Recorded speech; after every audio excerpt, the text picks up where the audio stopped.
Am I the a-hole for freaking out when I found out my wife has a fake Instagram and is following my exes? I'm a 29-year-old man, and I've been married to my wife Claire for 4 years. We've been together for 7 years total. The thing is, Claire has always been one of the most calm, mature, drama-free people I've ever known. We rarely argue. When problems come up, we talk them through. She's never been the jealous type. That's why what I discovered completely blindsided me. Before I met Claire, I had 3 serious relationships. The most significant one was with a girl named Hannah when I was 16. Back then, I was convinced I was in love. It was one of those intense teenage relationships where everything felt dramatic and life-changing. When Hannah left me for another guy, I was devastated. Eventually, I moved on. Years later, we barely spoke and eventually stopped talking altogether. When Claire and I started dating, I was always honest about my past. I told her about Hannah. I told her how badly that breakup hurt. I answered any questions she had, but Claire never seemed bothered by any of it. She never acted jealous, never made rude comments, never showed any signs that my past relationships bothered her. So imagine my surprise when I accidentally discovered something that changed everything. One afternoon, we were relaxing at home. Claire went to take a shower and left her phone on the coffee table. We have a silly habit where we sometimes take funny selfies on each other's phones and leave them behind as jokes. So, I picked up her phone intending to do exactly that. But when I opened Instagram, something looked wrong. It wasn't her account. The profile belonged to someone named Cecilia. The username was different. The photos were different. The account had very few followers. Immediately, I became curious. Then I looked at who the account was following, and my stomach dropped.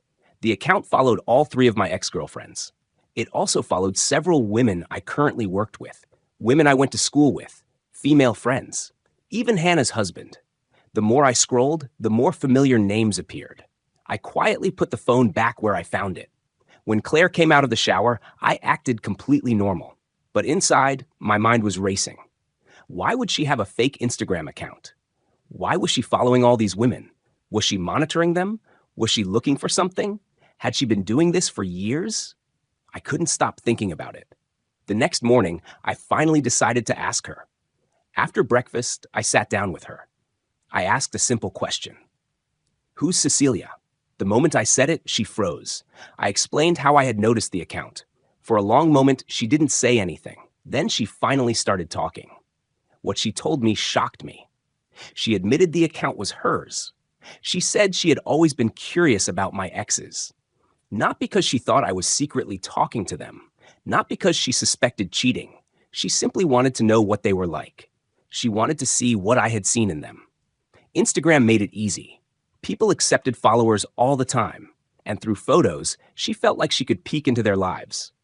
At first, it started with Hannah. Then it expanded. Eventually, she was looking at other women from my life too. She confessed that she compared herself to them constantly. One woman was a musician. Another had tattoos. Others had different styles and interests. Claire started wondering if those qualities made them more attractive to me.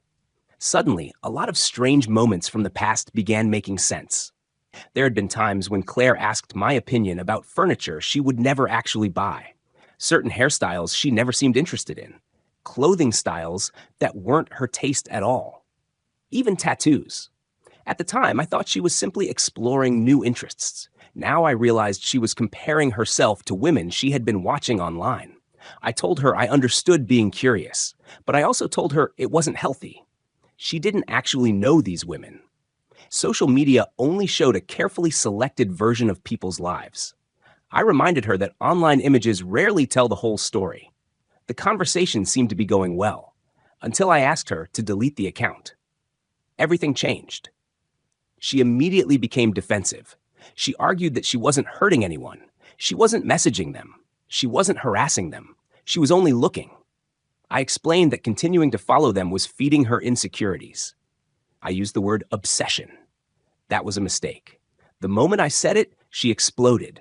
She asked if I thought she was crazy. Then years of bottled-up emotions came pouring out. She brought up Hannah. She reminded me that I had chased Hannah after being cheated on, more than once. She pointed out that I had always told Claire cheating was a deal breaker. Yet somehow I kept trying to make things work with Hannah. To Claire, that meant Hannah had something she didn't. She told me she couldn't understand why I fought so hard for Hannah when I claimed I wouldn't do the same today. She questioned what I ever saw in Hannah in the first place, and then she left. Just walked out. For the first time in our entire relationship, we couldn't resolve an issue together. I sat there stunned. I didn't know what to think. I didn't know what to do. Update.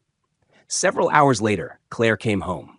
This time, she approached me first. She apologized for the fake account, for lying, for walking out, for everything. Then we sat down and had one of the longest conversations of our marriage. She finally told me everything she had been carrying around. Over the years, she had built up an idealized image of Hannah in her mind. She remembered details I had completely forgotten. One example stood out. Years ago, I told Claire about a time when I was a teenager and slept on a park bench outside Hannah's house because her father wouldn't let me stay over. To me, it was just a story from my teenage years. To Claire, it represented how far I was willing to go for someone. She looked at moments like that and wondered if I would ever love her with that same intensity. There were other examples too. Trips I had taken with former girlfriends. Difficult life events they had been present for. Experiences that Claire could never share because they happened before she entered my life.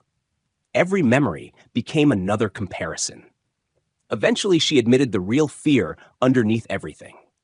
She looked at me and said, "I feel like if Hannah had never cheated on you, she's the person you would have married." Hearing that broke my heart, because after all these years, she still believed she was competing with someone who wasn't even part of our lives anymore. I told her honestly that I didn't believe that was true. I explained that teenage relationships feel huge when you're living them, but people grow. People change. I grew up, and I chose Claire. Not because Hannah was unavailable, not because circumstances forced me to, but because Claire was the person I wanted to build a life with. We talked for hours, really talked. No defensiveness, no anger, just honesty. By the end of the conversation, Claire logged into the fake Instagram account. She handed me the phone, and she deleted it, right in front of me. She promised she would stop monitoring these women online. She promised to be more open whenever she felt insecure. I gently suggested that therapy could be helpful if she ever wanted additional support. She agreed that it was worth considering. For the first time since discovering the account, I felt like I truly understood what had been happening. This was never really about my exes. It was about insecurity, comparison, and years of fears that had never been spoken out loud. Thankfully, we finally talked about them, and hopefully we can move forward stronger because of it. So tell me, am I the a-hole?